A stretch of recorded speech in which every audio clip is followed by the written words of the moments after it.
अच्छा, तो चलिए शुरू करते हैं। आज का जो टॉपिक है वो थोड़ा गहरा है। उन चोटों के बारे में जो दिखती नहीं है। हम बात कर रहे हैं विश्वासघात की।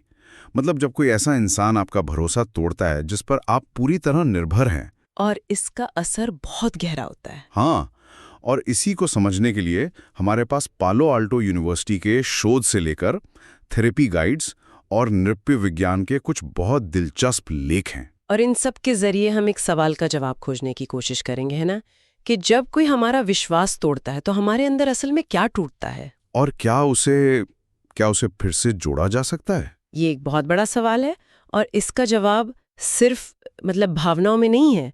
जवाब हमारे दिमाग की वायरिंग में भी छिपा है। अच्छा। हाँ, हमारे स्रोत बताते हैं कि ये कोई मामूली चोट नहीं है। ये एक तरह का आघात है जिसे विशेषज्ञ विश्वासघात का आघात या बिट्रेयल ट्रॉमा कहते हैं। जब हम आघात या ट्रॉमा शब्द सुनते हैं तो ज्यादातर ख्याल किसी बड़ी हिंसक घटना का आता है, जैसे कोई एक्सीडेंट या कोई युद्ध। बिल्कुल। पर ये स्रोत कहते हैं कि सबसे गहरे घाव अक्सर वो लोग देते हैं जिनके हम सबसे करीब होते हैं। तो ये उससे अलग कैसे है? ये बहुत अलग है। देखिए, पारंपरिक आघात डर पर आधारित होता है, आपकी जान को खतरा है। लेकिन विश्वासघात का आघात भरोसे के टूटने पर है। और ये उन रिश्तों में होता है जहां आप निर्भर होते हैं, जैसे माता पिता, पार्टनर, करीबी दोस्त। यहाँ खतरा बाहर से नहीं आ रहा, बल्कि उस इंसान से आ रहा है जिसे आपका सेफ स्पेस होना चाहिए था। एग्जैक्टली। यही बात इसे इतना ज्यादा तकलीफदेह बनाती है। और मुझे लगता था कि विश्वासघात का मतलब ज्यादातर रोमांटिक बेवफाई होता है, पर एक स्टडी के आंकड़े देखकर मैं तो हैरान रह गया। हाँ, वो आंकड़े काफी चौंकाने वाले हैं। 900 से ज्यादा मामलों में रोमांटिक विश्वासघात सिर्फ 30% था, दोस्ती में धोखा 27%, और फिर परिवार और काम के जगह पर भी। मतलब ये तो हर जगह है। हाँ, और ये सिर्फ बड़े धोखों के बारे में नहीं है। ये टूटे हुए वादे हो सकते हैं, आपकी कोई पर्सनल बात किसी और को बताना हो सकता है। एक स्रोत में तो ये भी लिखा है कि कई बार लोगों को बेवफाई से ज्यादा झूठ बोलने से तकलीफ होती है। झूठ बोलने से? ऐसा क्यों? क्योंकि झूठ वो आपकी सच्चाई की बुनियाद को हिला देता है। आप अपनी ही याददाश्त पर, अपनी समझ पर शक करने लगते हैं। और यहीं से तो वो गैसलाइटिंग वाली बात आती है ना, जब कोई आपको यकीन दिला दे कि जो हुआ वो हुआ ही नहीं। बिल्कुल। या फिर ये कि आप छोटी सी बात का बतंगड़ बना रहे हैं। स्रोत कुछ क्लासिक लाइनें बताते हैं, जैसे अरे ऐसा तो कुछ हुआ ही नहीं था, या तुम बहुत ज्यादा सोच रहे हो। और सबसे खतरनाक वाला, अगर तुमने ऐसा ना किया होता तो मुझे ये करने की जरूरत नहीं पड़ती। मतलब घुमा फिराकर गलती भी आप ही की है। सही कहा। ये धीरे धीरे आपकी अपनी सूझबूझ पर से भरोसा खत्म कर देता है। और जब आप खुद पर भरोसा नहीं कर पाते तो आप उस इंसान पर और भी निर्भर हो जाते हैं जो आपको तोड़ रहा है। तो जब किसी के साथ ऐसा होता है तो उसके दिमाग पर क्या असर पड़ता है? मतलब ये सिर्फ मन में महसूस होने वाली बात तो नहीं है, असल में हमारे ब्रेन के अंदर कुछ बदलता है ना? हाँ बिल्कुल, ये कोई कल्पना नहीं, ये न्यूरोबायोलॉजी है। हमारे दिमाग के 3 हिस्से खास तौर पर प्रभावित होते हैं। ओके। सबसे पहले दिमाग का अलार्म सिस्टम, जिसे एमिगडाला कहते हैं, वो हाइपर एक्टिव हो जाता है। Hyper active? इसे ऐसे सोचिए कि आपके घर का स्मोक डिटेक्टर इतना सेंसिटिव हो गया है कि अब वो टोस्ट जलने पर भी फायर अलार्म बजा देता है। अच्छा, तो इसीलिए व्यक्ति हर समय एक बेचैनी और घबराहट महसूस करता है, हर छोटी बात पर एकदम से चौंक जाता है। बिल्कुल। और याददाश्त का क्या? क्योंकि कई लोग कहते हैं कि उन्हें घटना ठीक से याद भी नहीं, सब धुंधला सा लगता है। हाँ, ये भी मैंने सुना है। आपने बिल्कुल सही पकड़ा। यहीं पर दिमाग का दूसरा हिस्सा, हिप्पोकैम्पस, काम आता है। इसका काम है यादों को ठीक से फाइल करना। लेकिन तनाव का हार्मोन कॉर्टिसोल इतना ज्यादा बढ़ जाता है कि हिप्पोकैम्पस अपना काम ठीक से कर ही नहीं पाता। इसलिए यादें या तो टूटी फूटी होती हैं या फिर किसी फिल्म की तरह बार बार आंखों के सामने घूमती हैं। और रोजमर्रा के काम करने की क्षमता, जैसे किसी चीज पर ध्यान लगाना या कोई फैसला लेना, उसके लिए हमारा प्रीफ्रंटल कॉर्टेक्स जिम्मेदार है।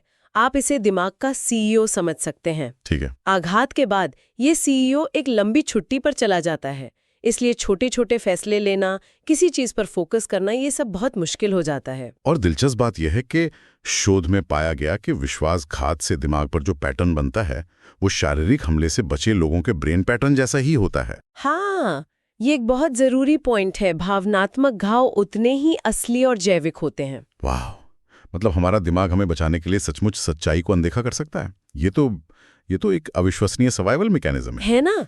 ये एक अविश्वस्त बचाव तंत्र है।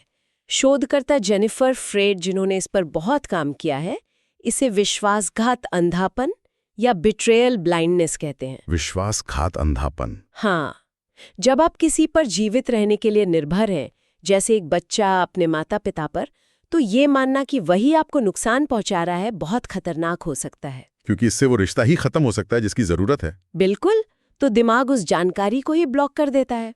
तो अगर दिमाग सच्चाई को ब्लॉक कर रहा है और इंसान खुद भी अपनी भावनाओं को दबा रहा है, तो इसका उस इंसान पर क्या असर होता है?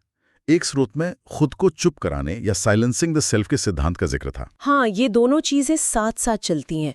खुद को चुप कराना एक सीखा हुआ व्यवहार है, खासकर महिलाओं में, जहां उन्हें सिखाया जाता है कि रिश्ते को बनाए रखने के लिए अपनी जरूरतों को, अपनी नाराजगी को दबा दो। हमेशा अच्छी, शांत और सबकी देखभाल करने वाली बनकर रहो। सही।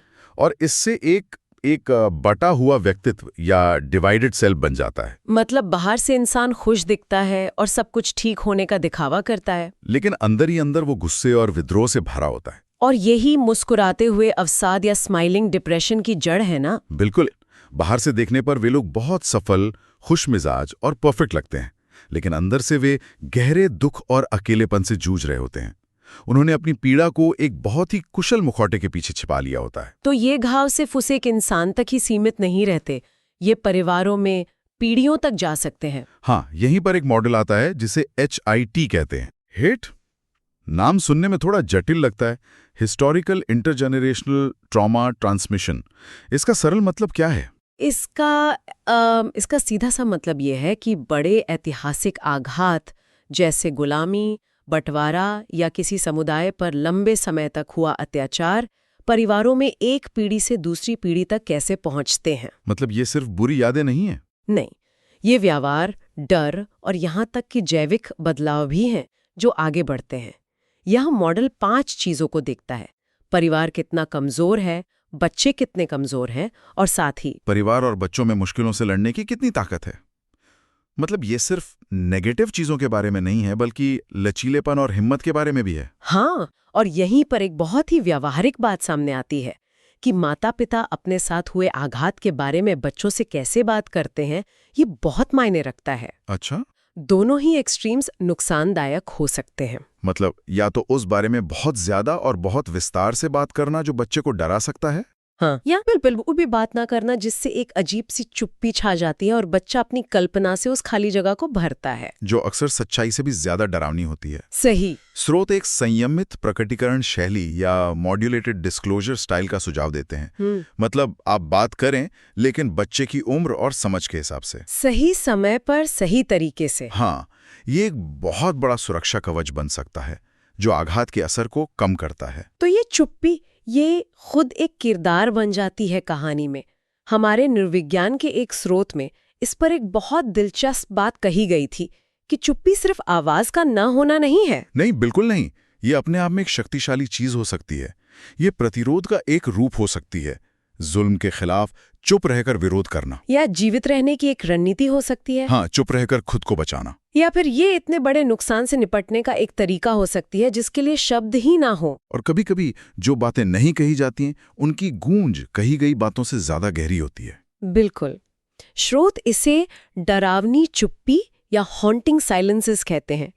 यह एहसास कि अतीत का दर्द आज भी मौजूद है, हवा में महसूस होता है, भले ही कोई उसका नाम न ले।